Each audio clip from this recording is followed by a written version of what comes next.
Hello and welcome to CMC Markets Trading Outlook for the week of October the 20th, 2014.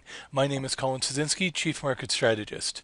Our theme of this week's video is Market Correction Halftime Report. We've had a pretty sizable drop in a number of equity markets over the last few weeks. Towards the end of the week, we've started to get a bit of a rebound, but it doesn't necessarily mean we're out of the woods yet. In some ways, it feels like we might be halfway through a wider correction, and I'll go through a number of charts and reasons to show what things might be happening over the next few weeks.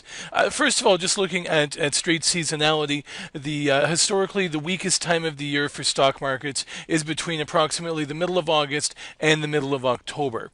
Historically, in late October, you do tend to get a turnaround. However, this year we saw that stock markets continued to carry on right through late August and the early part of September. The correction didn't really get going this year until mid-September, so it started a month late, and there's no reason to think it can't extend through for a month into the middle of November. There's a number of key events happening in late October also that could help to keep the markets choppy for some time, including the Fed meeting at the end of the month where they're expecting to end their QE3 program. In addition, we have U.S. midterm elections in early November, and we have earnings season carrying right through from mid-October to mid-November. So we can still see a lot of choppiness in the markets, even though it does appear as though at the end of last week we did start to get a little bit of relief in the marketplace. We'll take a look at starting off with some of the most depressed indices, and we'll start with the Germany 30, the DAX index, which is quite intriguing. Part of the sell-off in early October has been driven by a realization that finally it looks as though the weakness across the Eurozone is starting to catch up to Germany. While other economies have been struggling and going through depressions, Germany's been able to kind of skate through this and fly above a lot of what's been going on in the other parts of Europe. However, now it looks as though the German economy is starting to slow down as well, and that things are starting to catch up to them. So what have we had here? We've had a huge drop-off in the Germany 30 since the middle of September. It was up near 9,900, hit a low last week near 8,340. It has started to rebound. Now the question is here: Are we done and starting ready to continue higher? It seems unlikely at this point. There's still the risk of additional negative news over the last weeks, and particularly there hasn't really been any positive news to drive a rebound. So it looks as though this bounce really is more of a relief rally, more short covering or bargain hunting, or just an easing of oversold trading conditions. If we look here at the RSI, we can see that the RSI is as oversold now as it was at the end of July, just before it had its last significant rebound. So far, the rally in the DAX has been contained by about around the 10-day moving average here. As well, there's some previous low here near 8,900, as well as the 9,000 round number as well that could potentially contain a rally. The question is, do we drive lower from here or start to go sideways? There is a possibility that in the near term and through this week, we may see a number of markets that have been particularly pounded start to go sideways. We could see more back and forth trading as bulls and bears battle it out for domination throughout the marketplace. And one thing that's interesting about this rally is it doesn't seem that too many people are totally believing it either. If we look over here at our client sentiment chart in the corner, we'll see that we've actually on Friday, with the big rally in the DAX, have actually seen a big increase in short positions. So a lot of clients have been taking this as an opportunity to go short in the marketplace. We saw on particularly among all clients, we've seen it short positions jump from 33% to 65% on Friday. For top clients, we've seen it jump from 52%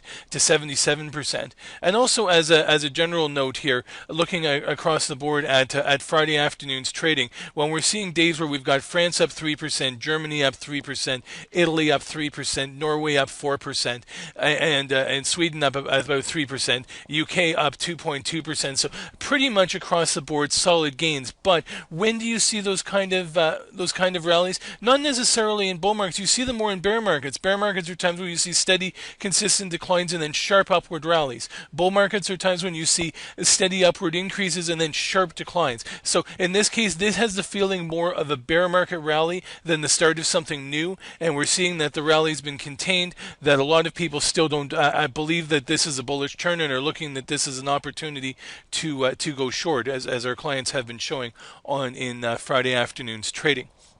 So if we look here a little more closely at the DAX, what have we seen? We had a series of strong down days.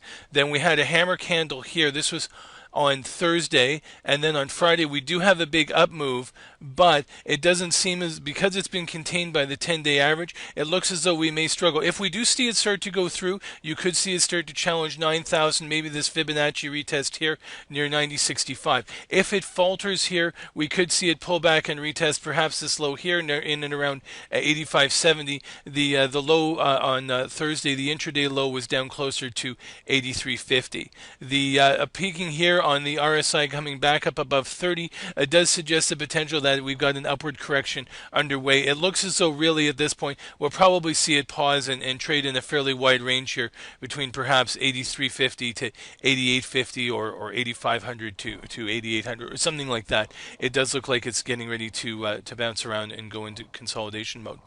Similarly, if we look at the Nasdaq, and the Nasdaq is an index that I've used as a particularly bellwether indicator for the market because it has a lot of the growth stocks in it, a lot of the momentum plays, and a lot of the what we would call the high beta or high volatility companies that when times are good do really well and when times are bad get really hammered. And one example of this from last week's trading was Netflix, which has been one of the poster child momentum stocks for the last several years. It came in short on earnings, short on guidance, and it was absolutely crushed when it missed on its subscriber and its earnings guidance. It actually did beat the street slightly on earnings, but people are looking forward this earnings season. They're looking to guidance. They're looking ahead. The markets have already priced in the Q3 results by most indications because not many stocks have really gone up on positive earnings reports.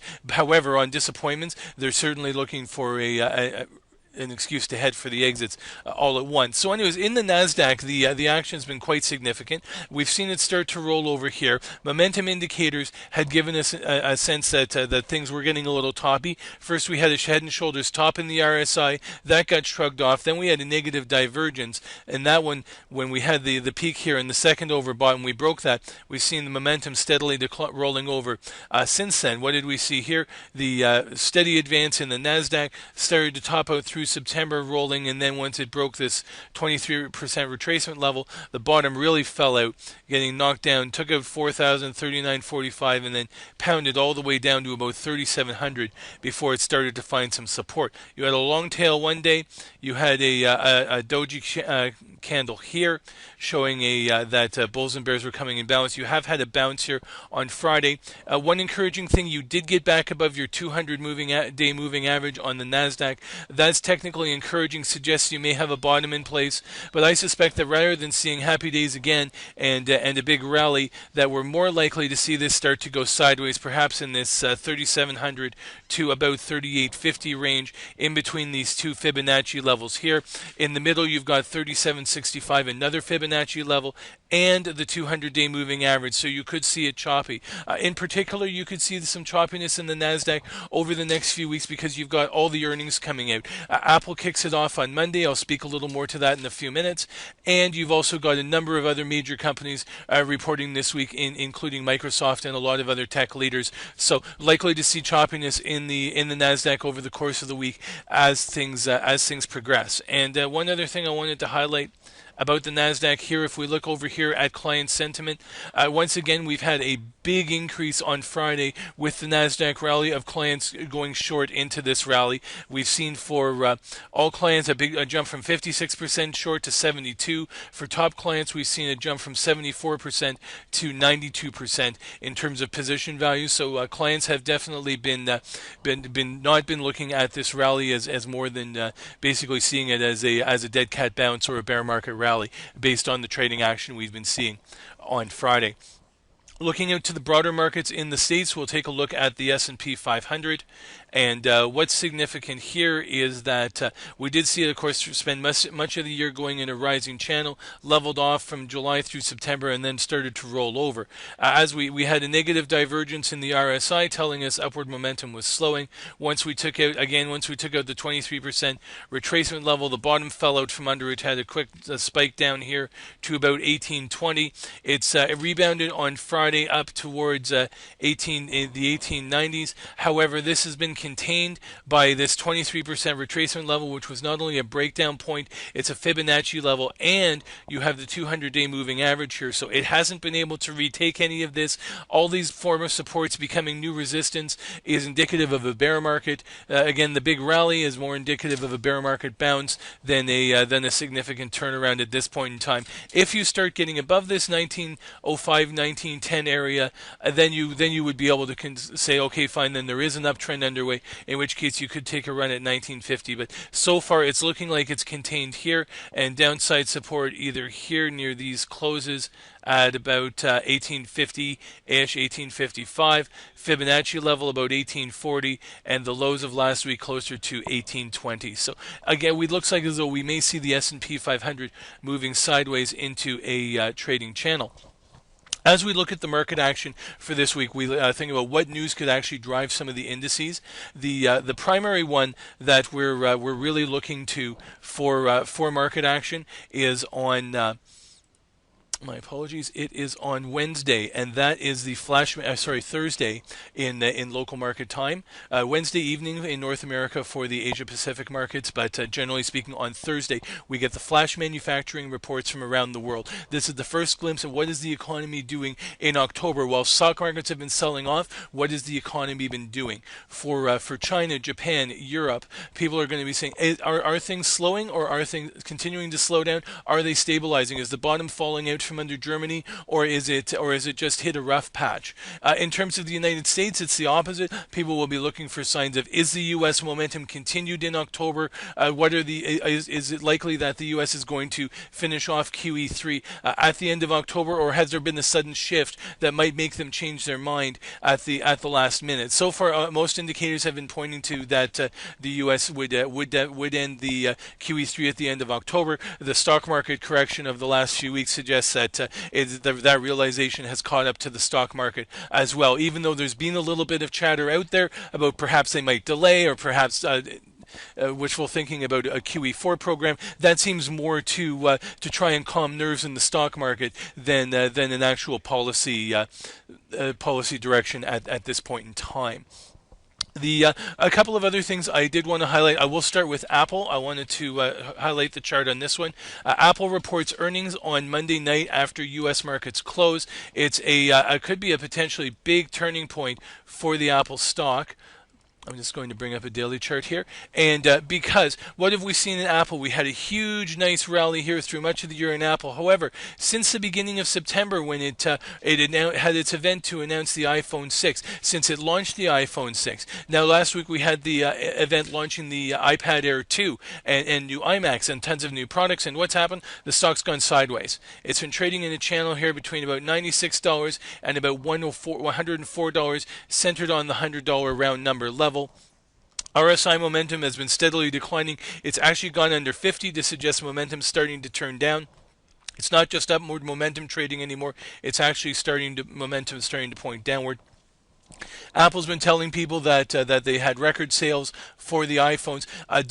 But now what's the key is, does this translate into earnings, and what does it mean? And what does the effect of the US dollar mean, that overseas sales may come back lower in US dollar terms? It was only a couple of weeks ago that Samsung put out a profit warning saying that they have to spend more on marketing. They're seeing more competition. What's happening to Apple at this point in time? So this could be a really make or break report for the stock. We could see a lot of action on it. If this $96 support level were to be breached, next support may appear here at this previous low, which is close to $93.50, and the next Fibonacci support is in closer to $91. The 200-day moving average is down here closer to $87.40. So if this level got breached, there could be some potential for some downside here in Apple.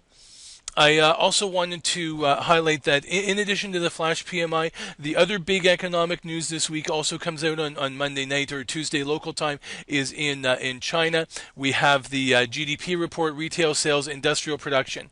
So we could see a lot of action in markets that are sensitive to China this week. In particular, we'll start off with the Hang Seng, which has been mostly, for the most part, of the last few weeks, it's been trading quite a bit off of what's going on with the protests. When there's more protests, the market's gone down. When protests have let up a bit, then the market's gone back up. It's moved basically into a channel here between about 22,600 and the top here about 23,500 with 23,230 here in the middle and also the 23,000 round number. We've got a double bottom in place now for the Hang Seng. We've also had it go oversold and it's starting to move up, which means the downward pressure is weakening. So if we saw any kind of positive economic reports coming out of China, that could help the Hang Seng in its trading. We'll also take a quick look here at the Australia 200, which also may be active on any news we see coming out of China here. It has sold off pretty hard with markets. It's actually been bouncing back fairly strongly, currently trading above 52.70. Next resistance in around 53.70. The low for that index is in around 5100, and its RSI has actually turned positive, so momentum has swung to the upside for the Australia 200. Australia is a big exporter of commodities, with China being its biggest customer, so that is suggesting some anticipation that perhaps we may get a positive report out of China. Just to take a quick step over and look at a few things in currency markets. We'll start also with currencies sensitive to China. So we'll start here with the Australian dollar, which is here and starting to pick up as well. Both the Australian and New Zealand dollars had been hit extremely hard on concerns about a China slowdown. The Aussie dollar here, and both of them really had become very oversold. The New Zealand dollar was also hit by central bank selling. It appears to have resistance about 80 cents, but the Australian dollar here consolidating between about 86.60 and 88.60. If it was to break out of this range, and we do have downward momentum slowing, if momentum turned positive, it breaks out of this range, you could take a run at 89.30. That's 89.80, and really the big one here is a 90-cent round number for the Aussie dollar. If you see weak report coming out of China, then you could see sell-offs in the Aussie dollar, the Kiwi dollar, and equity markets sensitive to China as well, Australia, Hang Seng, and others. The move in the U.S. dollar, we've seen that relentless rally we'd seen of the last 6 weeks has started to level off a little bit, and we started to see that turn up in trading in the Japanese yen, which has been quite active and of late, but it had so the yen had weakened dramatically over the through the U.S. dollar rally. It had become this is the U.S. dollar yen pair, so we saw it get extremely overbought. Correction underway. It's dropped back into this 105.50 to about 107.50 range, and just like we're seeing with equity markets, we may see this start to go sideways as well through to the Fed meeting at the end of the month, when we'll get a better feeling. Are they going to do it, and do they make any further comments about when they may actually start to raise interest rates? So dollar yen likely to remain choppy, but for the next week or so could go sideways. We're also starting to see a rebound in the pound, and pound could be active over the next week or so because we do have a number of significant economic reports coming out from the UK this week. We have minutes from the last Bank of England meeting, and as well we have UK GDP report coming out. So we do have enough interest there to that could spark some interest in the UK.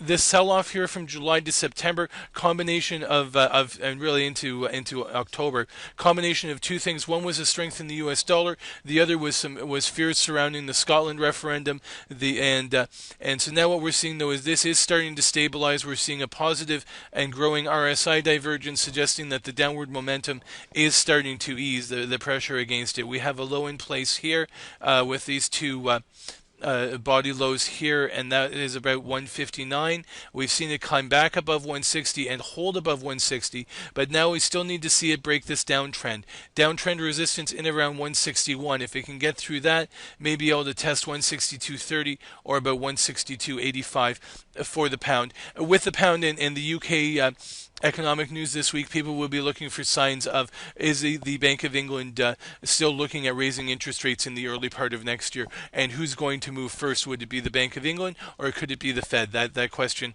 is still out there. Finally, I just on the currency side, I want to take two more. One is the euro, which also has been stabilizing a little bit with against the U.S. dollar. As the U.S. dollar has strengthened and concerns about the German economy have grown, euro has fallen out of bed pretty dramatically, but it has gotten really oversold over the last few weeks. It's found some support here about 125, and it's been in an upswing. We've had higher lows with support coming in about 126.20, and more recently in this area here in and around 127.60. The rally, however, was contained by this 23.6% retracement in and around 128.50. So we're not looking at this point for a big upswing, more likely a sideways consolidation for the euro as people try to figure out how fast is Germany's economy falling apart, and what does this mean in terms of putting more pressure, particularly on the ECB, to start stimulating. One final thing I wanted to mention for this week is Canada and the Canadian dollar. We do have a Bank of Canada interest rate decision this week, and so we could see a little bit of action in the loonie. I've pulled up CAD US dollar here. This is the 88-cent dollar that we see quoted in the Canadian media, and so the loonie's been in a downtrend for quite some time.